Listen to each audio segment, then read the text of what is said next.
Hace unos pocos años no nos habríamos imaginado el lugar que ocuparían los juegos de mesa hoy en día, ni que terminaríamos jugando en cafeterías, restaurantes o incluso... Ya tenés varios bares de juegos de mesa que la gente va, consume y tenés acceso a una ludoteca bien grande con staff especializado. Los vemos en series de televisión como The Queen's Gambit, The Stranger Things o The Big Bang Theory. En películas como Jumanji, que ya va por la 4ª entrega y es una franquicia que ha recaudado más de $2.000 millones en todo el mundo. Y hasta en escenarios deportivos, como ocurre con el ajedrez en los Olímpicos, o incluso en partidos de baloncesto. En el medio tiempo donde tú encestabas, que les dan dinero por encestar de la mitad de la cancha, hicieron un juego de Catán. Los vimos en el show de medio tiempo de Bad Bunny, en el que apareció un grupo de señores jugando dominó para representar ese espíritu latinoamericano que tanto nos caracteriza. Qué rico es ser latino. Sí, el dominó forma parte de la cultura latinoamericana. Aquí, por lo menos donde yo vivo, siempre se reúnen un grupo de señores y se sientan a jugar su dominó. Existen festivales y convenciones de juegos de mesa, como el SOFA 2025, que reunió en Bogotá alrededor de 185,000 visitantes a lo largo de 5 días.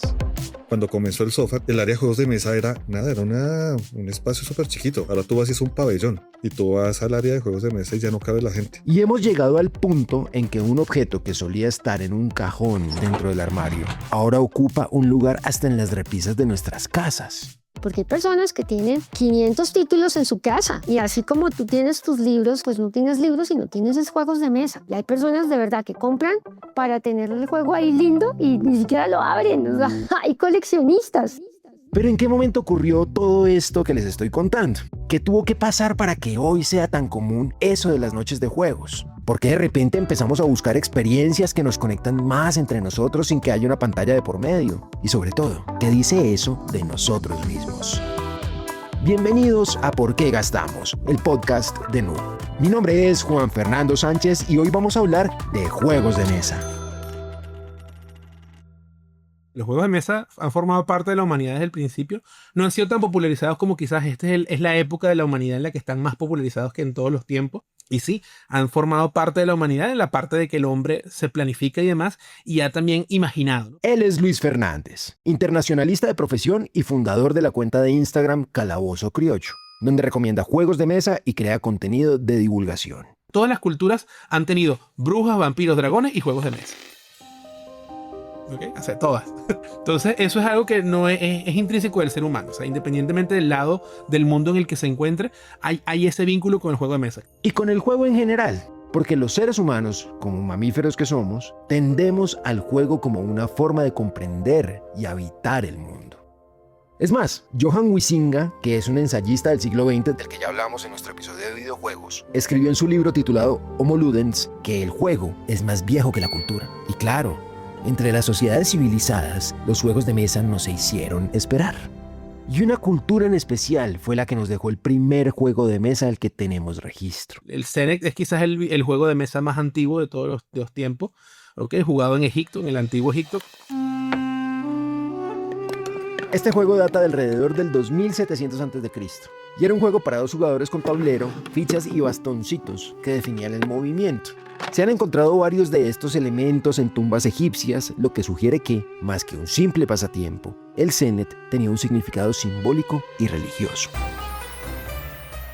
Pero cabe aclarar que no todo el mundo tenía acceso a estos juegos. De hecho, desde la antigüedad hasta bien entrada la Edad Media, solo unos pocos privilegiados tenían no solo el tiempo para jugarlos, sino los recursos para costearse un juego de mesa. ¿Quiénes la jugaban en aquel entonces? Bueno, en primera instancia, obviamente los nobles, ¿no? Los nobles o el equivalente, ¿no? La realeza y demás. Entonces, en las cortes es probablemente donde se haya desarrollado el hobby de todo lo que son los juegos de mesa, ¿no?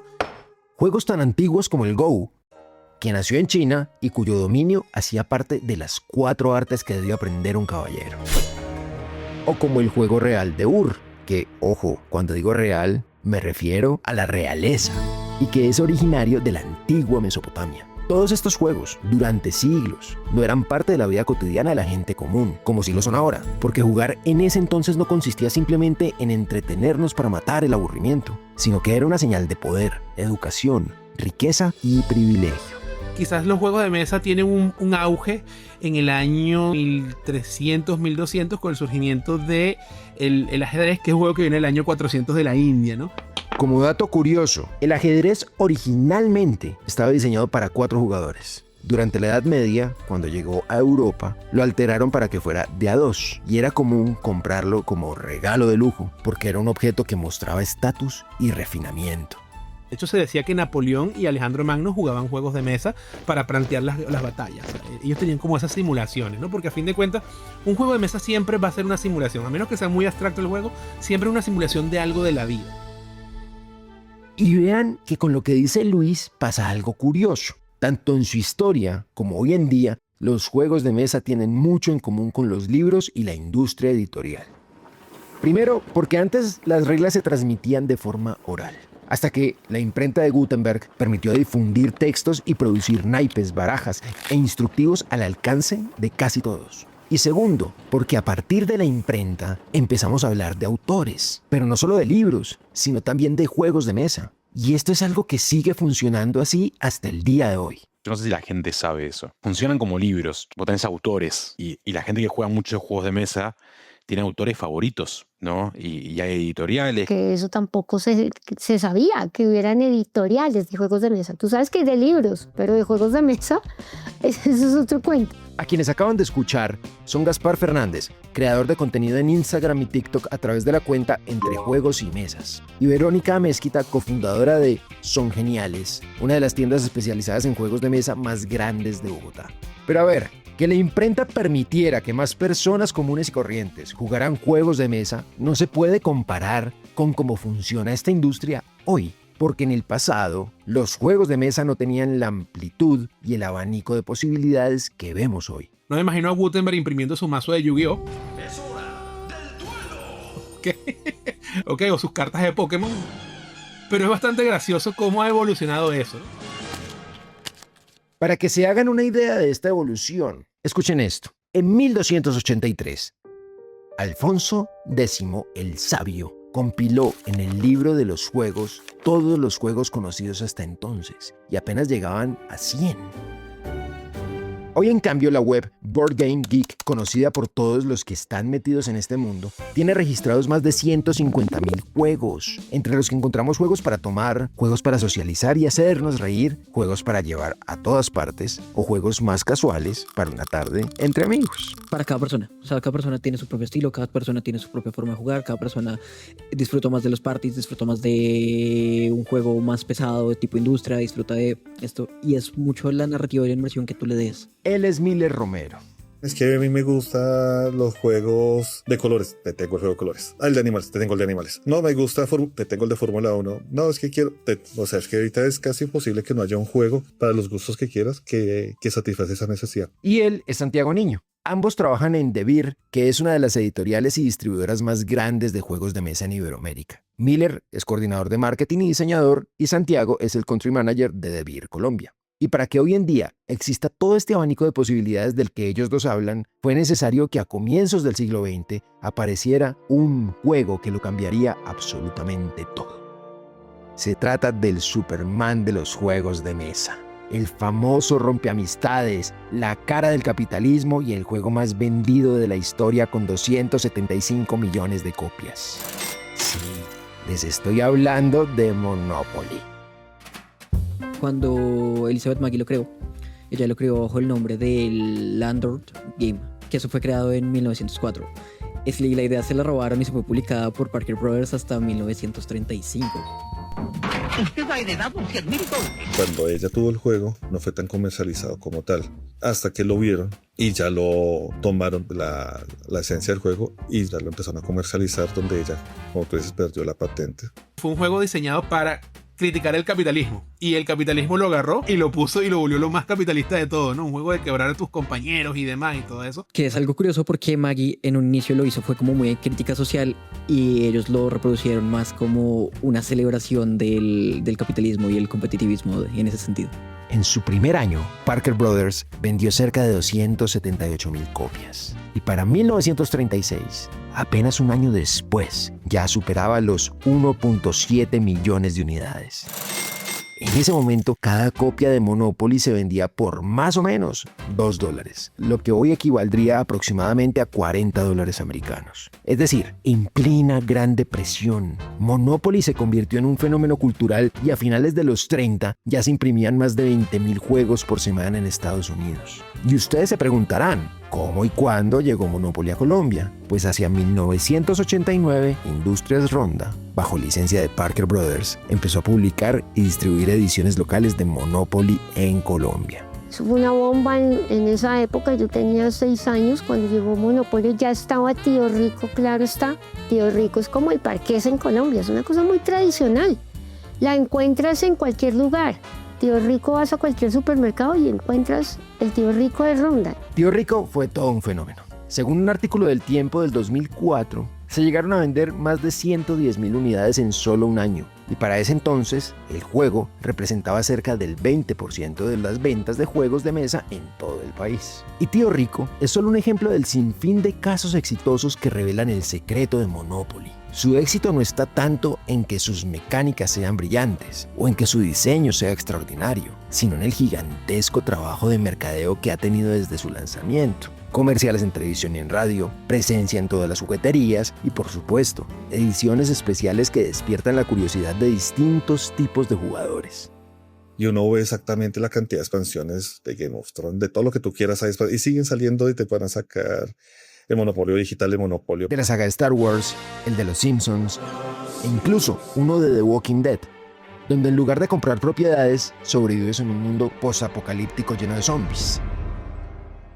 Hoy existen más de 300 versiones oficiales de Monopoly, y eso sin contar las ediciones locales y especiales, como Tío Rico. Y si visitan el blog de Nu, encontrarán un artículo en el que hablamos de los juegos de mesa más costosos de la historia, entre los que está una edición hecha en oro de 24 quilates con rubíes y zafiros, valorada en 8.400 millones de pesos. Pero la importancia de Monopoly en esta historia no solo está en sus cifras y en su total de ventas, sino en lo que habilitó dentro de la industria de los juegos de mesa, porque después de Monopoly y a lo largo del siglo XX, surgieron otros títulos que se apalancaron de su éxito para llegar a las mesas de nuestras casas entre la década de los 80s y los 90s. Empezando por juegos como Risk.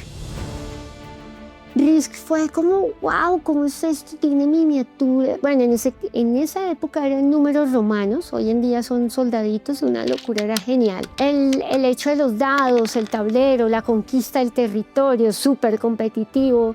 Y junto con Risk aparecieron juegos como Clue, Adivina quién, Batalla Naval, Estratego, Rummikub, Pictionary, Operando, y todos fueron juegos que llegaron a Colombia por la misma época, es decir, a finales del siglo XX. Es que eso fue un boom en un momento que fueron los 80s, 90s, que eso llegaron un montón de juegos de mesa chéveres. Fueron 5 años que nos bombardearon con un montón de juegos de mesa chéveres.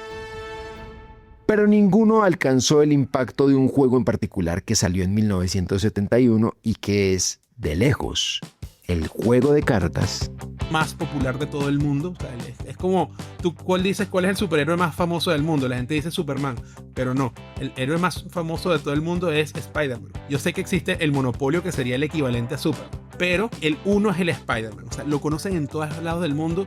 De hecho, en registro se dice que se vende cada 17 segundos un uno en el mundo y que es el juego más vendido. Solo que Mattel, que es la compañía que lo hace, ha sacado muchas versiones y demás y no ha dado un número cerrado de cuántas copias ha vendido. Y uno se vuelve la baraja de póker de las familias colombianas. Si todo el mundo se inventa una regla diferente porque es chistoso, todo el mundo adaptó la regla como le pareció, como se tenía que jugar el +4 y el +2. El Uno fue creado por un barbero estadounidense llamado Merrill Robbins y lo creó para evitar las discusiones familiares que siempre aparecían cuando jugaban otros juegos de cartas. Lo que es muy irónico, considerando que hoy en día el Uno es probablemente el juego que menos jugamos siguiendo las reglas oficiales. Todos estos juegos de los que venimos hablando tienen varias cosas en común, y es que, primero, eran juegos diseñados y producidos en Estados Unidos. Segundo, tuvieron un despliegue comercial tan amplio que todos terminamos comprando al menos uno o dos para tenerlo ahí en la casa o en la finca. Tercero, tenían que ser muy simples para que cualquier persona pudiera jugarlos y pagarlos. Pero esa simplicidad justamente fue lo que terminó jugándoles en contra, porque Los chicos empezaron a asociar los juegos de mesa como, ay, estoy aburrido y no tengo nada más que hacer, entremos con un juego de mesa. Siento que esa cultura arraigada de estos juegos ya son conocidos, ya son sitio seguro, ya esto sé cómo jugarlo al derecho y al revés, entonces me quedo aquí, es lo que nos ha afectado en ese sentido de crecimiento con los juegos de mesa. Y ese pequeño vacío que tenían estos juegos fue lo que abrió un espacio gigantesco para que entrara a la cancha un titán de los juegos de mesa, que fue el responsable de fundar todo un mercado. Este juego fue el encargado de desbancar a Monopoly. Y no porque se haya vendido más, sino porque redefinió las reglas de toda la industria de los juegos de mesa. Pues definitivamente es Catán, es un juego que se volvió el monopolio de la era moderna. Y que le inyectó un poquito más de picante y de complejidad a lo que hasta entonces era un hobby que muchos veían simplemente como una forma de pasar el rato y de matar el aburrimiento. Catán fue creado en la década de los 90 por el alemán Klaus Tuber, un técnico dental que diseñaba juegos de mesa en el sótano de su casa. Y ganó el Spiel des Jahres, el ganador al mejor juego del año en ese momento, y que es un juego que se ha mantenido al tope de venta, ¿no? Es muy conocido, se ha vendido más de 36 millones de copias a lo largo del mundo. Y se ha traducido a más de 30 idiomas. Klaus Tuber quería un juego que no tuviera nada que ver con la guerra, que fuera menos agresivo y que ningún jugador pudiera ser eliminado hasta el final de la partida. Y con esto en mente, diseñó un juego que en su primera edición vendió 5.000 ejemplares. Y se vendieron tan rápido que ni siquiera quedó uno para él. ¿Qué es lo que tiene Catán que nos hace engancharnos tanto a diferencia del resto? Que es un juego muy sencillo en sus mecánicas, pero con una capacidad de decisión y de resultados muy complejos. Y eso siento que es esa magia que hizo que Catán se volviera esa joya de la corona en el mundo de los juegos de mesa modernos. Catán fue clave porque fundó un nuevo género dentro de la industria, los Eurogames, también llamados juegos de estilo alemán. Se les nombró así no solo por su origen europeo, sino para diferenciarlos del mercado estadounidense, que durante décadas había dominado casi por completo la industria de los juegos de mesa. Y hay algo que casi nunca se tiene en cuenta, y es que esta industria suele ser mucho más fuerte en países que están cerca de los polos. Y si se preguntan por qué pasa esto, Porque tienen el invierno, lo cual nosotros no tenemos. Entonces el invierno, ¿tú qué haces? Pues te cierras porque ¿qué tienes que hacer? Pues jugar. Por eso creo que los juegos de mesa han entrado más lentamente a todos nuestros territorios de Latinoamérica o todos los que tenemos este trópico, donde no tenemos estos climas tan fuertes. por un lado, los Eurogames fueron un éxito rotundo en países del norte y del sur del planeta, porque la gente empezó a buscar juegos un poco más complejos y menos repetitivos que los que se ofrecían en el mercado estadounidense. Pero por otro lado, se encontraron con dos obstáculos para entrar y posicionarse en países tropicales como Colombia. El primero fue que estábamos muy acostumbrados a juegos sencillos y fáciles de aprender, por lo que estas nuevas propuestas se empezaron a asociar con un tipo de jugador muy específico.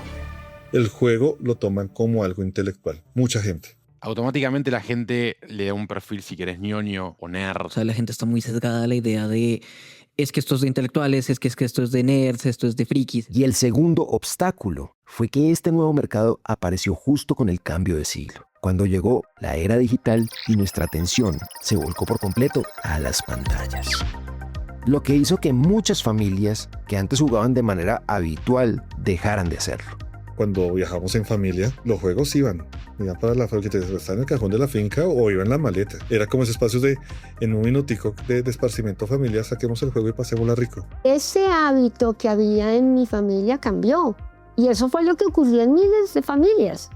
Entonces ya no era algo de encontrarnos a jugar juegos de mesa, sino era, uy, ¿usted qué consolas le regalaron en Navidad? No, venga, que usted tiene Mario Kart. Y así, con los primeros años del nuevo milenio, empezamos a sentir que si jugábamos era porque no teníamos nada mejor que hacer. Empezamos a valorar más lo vertiginoso, lo pasajero y lo intangible de lo digital. Y con eso, muchos de esos juegos de mesa quedaron guardados, acumulando polvo en los cajones. Y esto puede parecer una bobada, pero en realidad dice mucho sobre nuestra generación, porque seamos francos, somos una generación que no tolera el aburrimiento y también una generación a la que se le han ido olvidando los rituales. Porque cuando éramos niños convivíamos constantemente con la sensación de estar aburridos y antes de que existieran los celulares, muchas actividades se convertían en pequeños rituales en los que estábamos presentes y sin distracciones. Yo era un chico que jugaba mucho con juguetes y somos una generación que jugaba mucho con juguetes. Y vamos a ser una generación que juega mucho con juguetes que está empezando a tener hijos. Y sabemos que la pantalla no, y queremos más juguetes, ¿me entiendes? Entonces hay como una regresión de repente, ¿no? una regresión o un retorno a los juegos de mesa que se dio gracias al último punto de inflexión de esta historia y que solo fue posible en una época en la que no podíamos salir de nuestras casas, en la que tuvimos que coexistir con las mismas personas en un solo espacio y en la que, todo hay que decirlo, ahí sí que necesitábamos matar el tiempo. La pandemia. La pandemia ayudó muchísimo a los juegos de mesa. En ese momento yo tuve mi mayor crecimiento en ventas. Y dio ese punto de contacto al humano, en un tiempo en el que nos vimos obligados a contactar con el mundo a través del celular. Si está todo el día sentado frente a una pantalla, sus hijos también, ustedes lo que necesitan es un juego de mesa. Después de la pandemia, fue que la industria terminó de consolidarse como la conocemos hoy.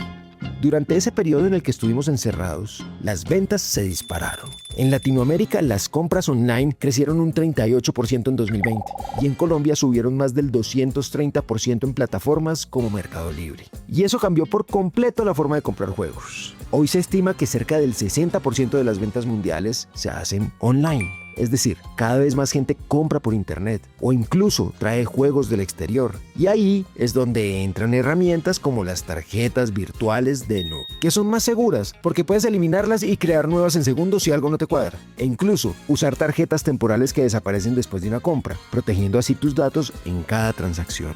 Incluso la pandemia hizo que muchas personas se plantearan, óigame, ¿y si yo diseño un juego de mesa? Porque ya eran personas con una tradición jugona en su casa, que jugaban siempre, que ya conocían juegos como Catán, y dijeron, bueno, pues yo también me puedo crear un juego de mesa, voy a intentarlo. Y ese voy a intentarlo fue lo que muchos empezaron a decir cuando se trataba de jugar juegos de mesa. Porque durante la pandemia, de repente, esta actividad volvió a aparecer como una opción con muchas bondades. Primero es la vuelta a la tangibilidad, no como esto del tocar. Pero no solo de tocar, sino de escuchar los dados rodar sobre la mesa, de oler la caja al sacar los componentes del juego, de usar palabras que no solemos utilizar en el día a día, de mirarnos a los ojos y de conocer una versión de las personas que no suele aparecer en todos los contextos. O sea, los juegos de mesa nos devolvieron ese carácter lúdico, físico y material, pero sobre todo social y presencial, que las redes sociales y en general todo lo digital nos habían ido arrebatando. Tú te vas a sentar con alguien en la mesa, 2, 3, 4 personas y vas a compartir un momento. Habla con otras personas, tenlas de frente, míralo a los ojos, juega. No es solamente nos sentamos y jugamos, es llegaste a mi casa, estamos esperando el resto, conversamos, esperamos, hacemos pausas, volvemos, charlamos, terminamos, repasamos lo que pasó, nos quedamos media horita más sentados. Yo me entero de la vida de mis amigos cuando vienen a jugar a mi casa. El juego de mesa no solo es ese gasto de entretenimiento, sino es ese gasto de amistad, ese gasto de tiempo de calidad, de estar presentes, de integración y de comunidad. Es un gasto que nos muestra otras formas de silencio y de soledad. O sea, de desconexión de un mundo al que estamos constantemente expuestos a través de las pantallas. Y esto tiene aún más sentido cuando hablamos de cuidar nuestras finanzas, porque como decimos en Nu, no se trata solo de vigilar cuánto gastamos, sino de decidir con intención en qué invertimos nuestro tiempo y nuestro dinero. Todo esto que les vengo contando, o sea, todas estas bondades de los juegos de mesa que brillaron durante la pandemia, son lo que hicieron que este hobby explotara en los últimos años.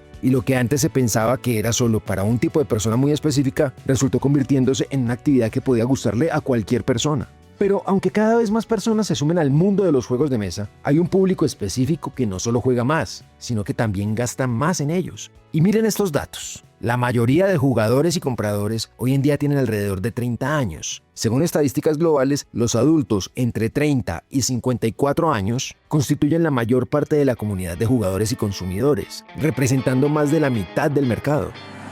La métrica así demográfica más grande que tengo yo es de los 30 a los 45 años. O sea, gente de 18 años no me ve nadie. Y es lógico. Esto es algo que es para padres y para tipos que están entrando en sus 30 y quieren buscar un programa más tranqui, sano, que sea un poco de desconexión de pantallas. Porque a los 30 tenés plata, tenés tiempo, estás buscando relajar un poco y es, pero perfecto el momento. Entre los jugadores más habituales, la gran mayoría tiene entre 1 y 25 juegos en su colección. Y alrededor del 10% cuenta con más de 100 títulos. Pero cuando te adentras de verdad en este hobby, coleccionar, intercambiar y probar nuevos juegos se vuelve toda una pasión que puede llegar muy lejos. Ahora en mi casa tengo alrededor de 150 juegos y está valuado en alrededor de $11.000, que suena un montón y obviamente es mucho más que cualquier persona normal, pero dentro del hobby, dentro del fanático, del coleccionista, no es una colección muy grande. Me he encontrado con gente que me dice, no, tengo 700. Aquí en Venezuela tengo una colección de 849 juegos de mesa llevados en Board Game Geek. De hecho, allá en Colombia está Juan Carlos Goyés, que es el latinoamericano con más juegos de mesa. Él tiene más de 6.600 juegos de mesa. Pero estos ya son casos excepcionales. Lo que sí se ha vuelto cada vez más común es que personas normales, como tú o como yo, han empezado a dedicar un espacio en la casa para mostrar los pocos juegos de mesa que tienen y además, entre sus planes para los fines de semana, al menos 1 o 2 veces al mes tienen su noche de juegos. De hecho, los juegos de mesa se han convertido como una especie de hermandad o fraternidad y hoy en día forman parte, así como lo fue en algún momento los videojuegos, que hoy en día son una cultura o una subcultura, se han convertido en una especie de cultura o lifestyle. El juego de mesa, más allá de un gasto o de un costo como tal, es una inversión en uno mismo. Toca la parte de la autoestima inclusive, ¿no? Porque cuando uno juega, uno se llena satisfaciéndose, ya sea queriendo ganar dentro del juego o ya sea simplemente jugando por compartir un espacio. Y lo que sí he visto es que sí transforma a las personas, sí las une un montón. Pero la cosa no termina aquí, porque si bien los juegos de mesa pueden ser una muy buena inversión, los que están metidos en este hobby saben perfectamente que se pueden convertir en un gasto impulsivo y a veces inconsciente. Yo tengo mucha gente que me empieza a seguir y me hablan, ¿viste? Me mandan algún mensaje y me dicen, Gaspar, bueno, empecé a comprar juegos y arranqué hace 3 meses mi ludoteca y ya tengo esto. Me manda una lista de 40 juegos. Y yo le digo, maestro, estás totalmente loco, porque de esos 40 juegos seguramente no jugaste ni la mitad y muchos van a estar acumulando polvo en el fondo. Entonces, como primer consejo financiero, desde Nu les diríamos que Si vas a gastar plata en esto, tenés que asegurarte que lo vas a jugar. Porque el tiempo de juego es lo que hace que estos juegos sean baratos. y si estás pensando en gastar una buena plata en ese juego que te lleva haciendo ojitos desde hace meses, ten en cuenta nuestro segundo consejo financiero. Si vamos a comprar un juego que salga arriba de $100 y tenés a 4 amigos que son fanáticos, hay que dividirlo entre los 4, entre los que lo van a jugar. Intentar de partirlo entre todos. Y así matas 2 pájaros de un solo tiro, porque no solo estás consiguiendo el juego que tanto querías por una tercera o cuarta parte de su precio, sino que además ya tienes con quién jugarlo, algo que en este hobby puede ser todo un reto. Porque hay gente que a veces compra juegos y compra para 4, pero nunca completa el 4 y el juego necesita para 4. Entonces, mira exactamente para cuántos jugadores o la gente que tú conoces que puedas reunir. El tercer consejo es que si ya conseguiste un grupo de personas que quieren jugar, pero quizás todavía son muy novatos, empieza con juegos sencillos, que suelen ser además los más económicos. De esta forma estás ahorrando y además les ofreces a tus compañeros de juego una experiencia ligera y adecuada a sus capacidades. O sea, no necesariamente tenés que salir a comprar un juego caro, grande, que requiera un esfuerzo financiero importante, sino que buscar juegos más chiquitos como para poner a prueba a la gente que tenés alrededor para ver si es algo que pueden llegar a disfrutar. Comprarte un juego de cartas chiquito que te sale $10 y por ahí lo jugás 150 veces y está espectacular. Y si lo que quieres definitivamente es un juego voluminoso, pesado y difícil de dominar, Lo más importante que tenés que hacer es que compras un juego, y antes de comprarlo en realidad, es leerte y aprenderte el manual para cuando llegue el momento de tener que sacarlo a la mesa, tenerlo claro. y finalmente, el cuarto y último consejo. Y es que no te dejes impresionar o seducir por todas las expansiones que puede haber de un solo juego solo porque te gustó la versión básica. Porque te puede pasar lo que le pasó a Gaspar. Compré todas las expansiones del Catán. Me gasté, no sé, $500 en Catanes. Juego del Catán básico. Juego del Catán básico. Y los otros $450 que te quedaron, comprate 7 juegos distintos. O bien puedes guardar ese dinero en una cajita de Nu con el nombre Juegos de Mesa, donde no solo vas a ir ahorrando para cuando encuentres ese juego que de verdad merece la pena comprar, sino que además tu plata va a estar creciendo y generando rendimientos todos los días. Y una última cosa antes de cerrar. Recuerda que para seguir escuchando este tipo de contenido, puedes activar la campanita, calificarnos con 5 estrellas y darle like a este episodio. Eso además nos ayuda un montón para llegarle a más personas. Mi nombre es Juan Fernando Sánchez y nos escuchamos en el próximo episodio de ¿Por qué gastamos? El podcast de Nu.